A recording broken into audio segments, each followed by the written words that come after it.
Hello, everyone. This is Gander of VATOCLAN here at a nondescript location.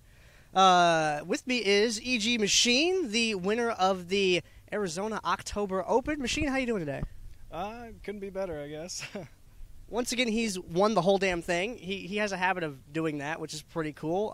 Who was your toughest opponent at the event today? Easily Philibert, and right behind him Calculals, who's only a diamond player, but he had actually like very streamlined builds. He was very good, but Philibert, who I keep running into here, he's obviously a tough opponent, but nothing I couldn't take.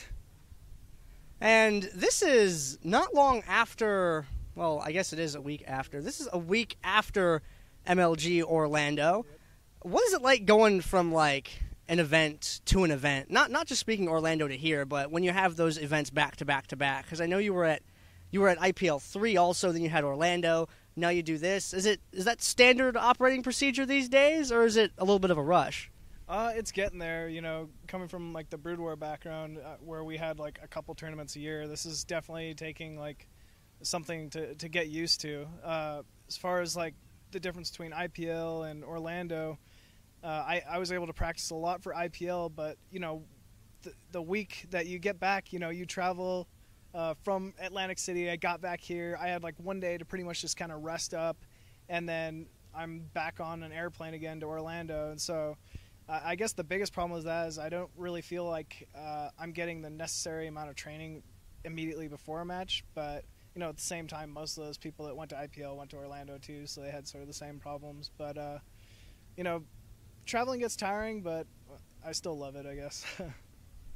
A question that's been asked to a couple people before that I'm curious to hear your thoughts about is, do you think there's going to become a point where players are going to have to sort of pick and choose which events they go to? Do you think it will get to that point, or will people still be able to sort of play in everything?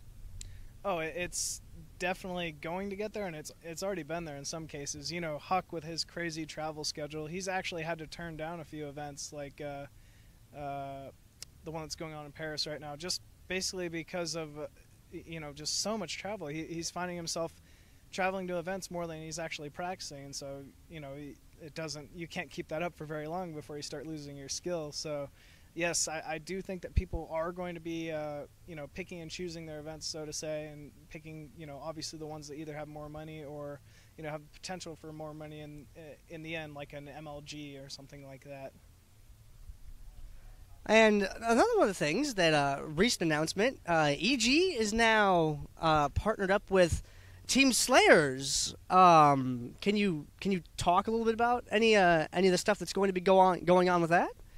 Well, as you know, Huck and Puma right now are already living in Korea. Idra has said countless times that he's down, ready to go back to Korea, sort of regain his skill, train up with sort of the best of the best, and then eventually move back to the U.S. for a little while.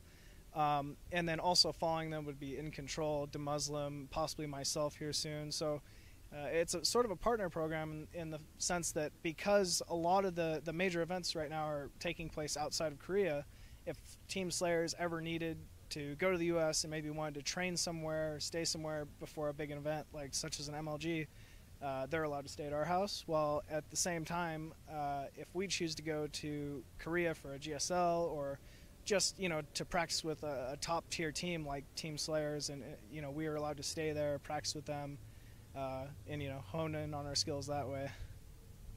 That's a pretty awesome arrangement. I'm really excited to see what that's going to do for you and for the rest of your team. Your team now having 2 MLG champions on it, and things are going to change, though, in the landscape of StarCraft coming up here. There's been a lot of buzz about Heart of the Swarm and the new units and things like that, and I don't know how many of them you've gotten a chance to look at, because there's quite an extensive list. There's a lot of media out there covering it. What do you think of some of the units, some of the changes? Just what are some of your initial thoughts?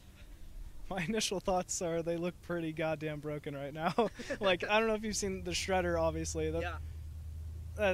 That's insane. The Viper with the Colossus pull, that can't happen. I don't know. I'm looking at Blizzard trying to overhype an expansion by releasing a bunch of new units that are just completely broken, have these amazingly awesome abilities, but I don't know if they're actually going to be able to sustain those abilities in order to keep the game balanced. But we'll just have to see. Obviously, I'm not on the game design. I'm not there practicing, and trying to balance this game each and every single day. But just from my general reaction from what I've seen, yeah, those units, they don't look balanced whatsoever. Yeah, I'm going to agree with you. The Shredder, the Terran unit, and the Arc Shield for Protoss are the things that I'm thinking are going to be a little nutty. I look forward to doing the Gas Steel with the Assimilator and then Arc Shield at Harass the Worker line. That's going to be some dirty stuff. It's something like 45 seconds too, that it shuts down mine. That's clearly imbalanced. It's ridiculous. Wonder if someone's gonna make a show about that. You have any shout-outs? You have any thank yous? Anyone you want to say hi to, Machine? Well, first and foremost, I'd like to give a shout out to all my fans. I wouldn't be here doing this without you guys. It's always nice knowing I got someone in my corner looking out for me. And my sponsors, I wouldn't be here without them. Intel, Kingston, Steel Series, Monster Energy Drinks, Six Pool Gaming, Slappa, forgetting one. Bigfoot Network Cards, yeah, and well, thank you guys very much. You should get a tattoo on your arm. Do you think that would help? Like a script, every single time. And I'd like to thank. Let me get my bifocals out here. do the umbrella trick where you have an umbrella and it's on Post-it notes underneath it. I'd like to thank. That'd be great. All right. Well, thank you very much. I'll see you later. Thanks.